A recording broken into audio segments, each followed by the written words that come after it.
Hi guys, this is Miranda with another Speaking Through the Fog. Thank you so much for bearing with me through this segment in chronic fatigue syndrome. I hope you guys found it interesting. If not, it's over. So I'm going to start doing some blog entries that are just random.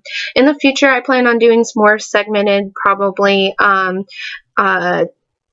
topics. I will also probably go back into chronic fatigue syndrome. I have other issues with it, but as of now, I want to move on and just do little things here and there. So something that I've been planning on talking about is philosophy, and I'm sure you guys are like going, oh great, this is as heavy and boring as what you were talking about before, or not. But when you get sick, I've noticed that people start to get really philosophical about life, reality, mind, soul, God, just everything that has to do with,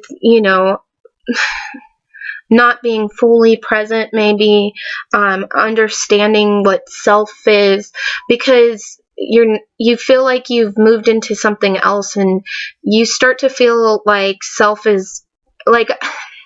I also am kind of frustrated by the Millions Missing campaign. I think it makes a point to the people in the public. So the Millions Missing campaign is they put all these shoes out as if the person had like disappeared and all their shoes were left. And what they're trying to say is the people with chronic fatigue syndrome go missing from the lives they should have had. But I don't think I'm missing. I just think I've changed. I've metamorphed into something better, bigger. I had a reason. Now, if I believed in God, which I'm kind of telling on myself here, I've been agnostic since I was, little. I was grown up in an agnostic household. I might think there's soul and a higher being. I just don't know exactly what it is. I mean, I'm not going to go into that whole debate. I do realize now the need for God, because when you're sick like this, to have somebody up there watching you and having a grand plan for you and being there loving you when you're at your worst, and having someone to turn to, and having a community in a church, all of those things would be wonderful. But I wouldn't just join a church for the community and all that, because I would feel kind of bad. But anyways, if I believed in God, I would think he gave me this sickness to be useful in another way, which is to talk to people, to be an advocate, to understand what it's like to be in other people, or to be sick. And so one of the things I've been really thinking about is this concept of reality and self, because my reality is so different than everybody's around me, including some people with chronic fatigue syndrome, because unless you've gotten to the parts where you're getting neurological cognitive symptoms and you're getting really bad brain fog, you're not at the same level as me, because I've had brain fog since the very beginning, and now it's a constant thing. It's just what level it is. Am I slightly foggy, or is my brain or myself completely detached from my body, just floating in a cloud? And sometimes I even feel like whatever it is that's myself, my consciousness, the thing that's thinking, the thing that makes me, is actually not even attached to its vessel. Like maybe it's my soul, or whatever you would call it. And I haven't been fully here in years. By here, I mean in the world. And there's actually, it's funny, there is a quote in one of the books I read where they talked about I don't have it right in front of me, but it was basically like when you're born, you live in a dual citizenship. You have a citizenship to the land of the healthy and then the land of the sick. And everybody goes to the land of the sick at least one time in their life. And for me, I feel like I'm stuck halfway in and out all the time. So my reality is a lot different than the people around me, and it's very isolating because how I feel is so internal and I can't ever describe it to someone. Every once in a while I get somebody who does understand. It's really sad who are the people who do too. It's like my chronically ill, terminally cancer-ridden sister-in-law and me sat for a while, and she is in the same world I am right now as far as foggy and tired. And we sat next to each other, and it was the first time I really felt like somebody was seeing what I saw. And it was sad because I have to be with somebody who's dying for them to understand. So I watched and been thinking about this stuff a lot, and I watched a documentary called My Beautiful Broken Mind about I think she was 32, she was early 30s, she had a brain aneurysm, and basically instead of dying, which was really, really lucky, she survived, and basically it was a stroke, and it took out most of her brain function and memories, and she couldn't read. She had to learn to read and talk, and just seeing how the brain works and when it knocked out certain parts, what she had to deal with. And she gets to this point where she's questioning herself because she can't remember who she was. She can't remember what she used to like. She can't even do what she used to like to do. And so, who am I now? She kept asking. And she was wondering whether or not the mind controlled the brain or the brain controlled the mind. And she was really focusing on the things she couldn't do, which was reading with the doctors, and she wasn't making any progress, and actually went back a few when she got in a clinical trial that gave her an epileptic fit.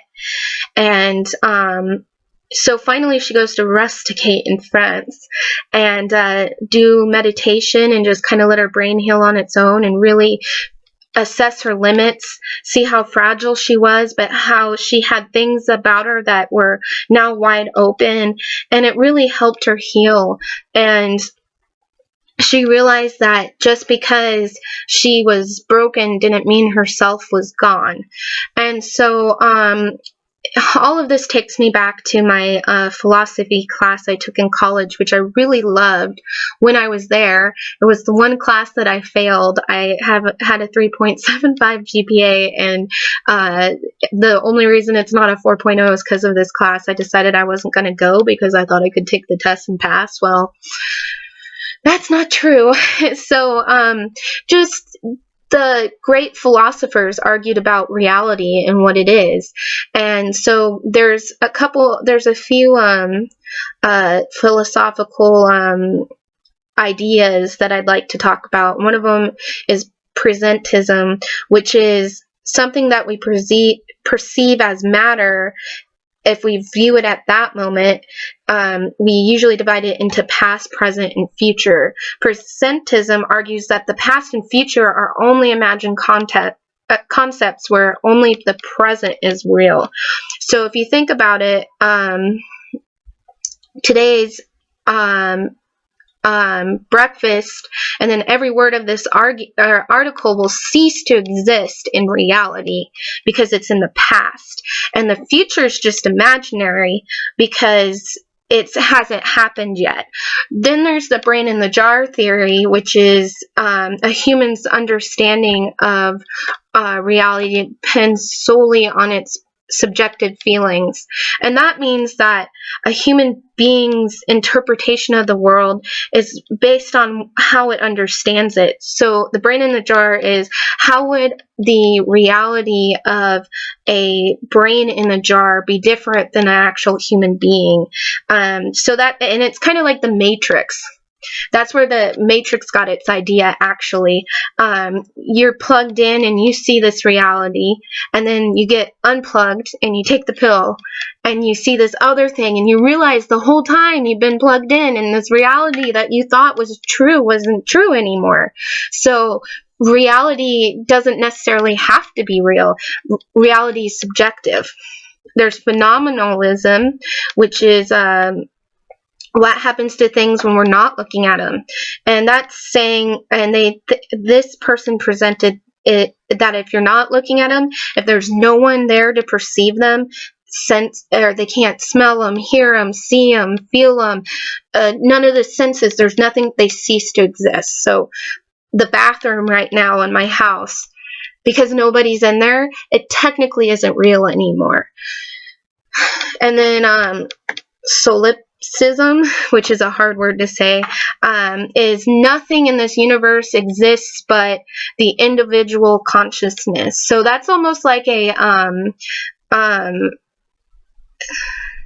it's almost a selfish kind of like build you up kind of philosophy, but what it's basically saying is the only thing in this life, in reality, that we can really confirm for ourselves is our own individual consciousness.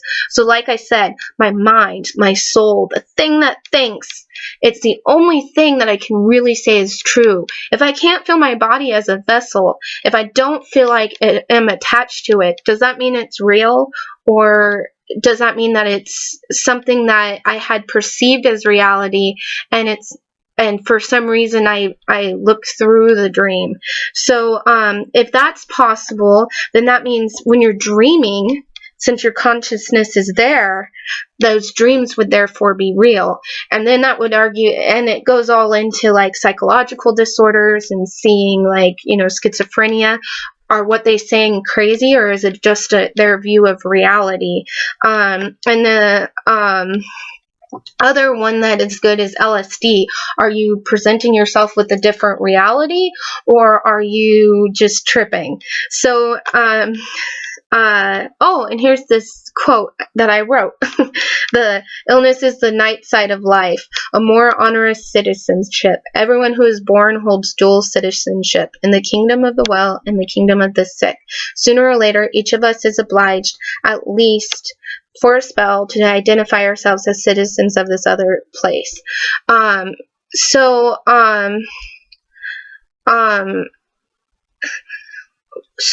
is this place I'm going? The other thing is the multi-layer or multi-level universe theory, that there's many universes that coexist with, or many dimensions that coexist with this dimension, where anything could be possible. Is it possible that I am going to a different dimension, or halfway into a different dimension? Where am I going?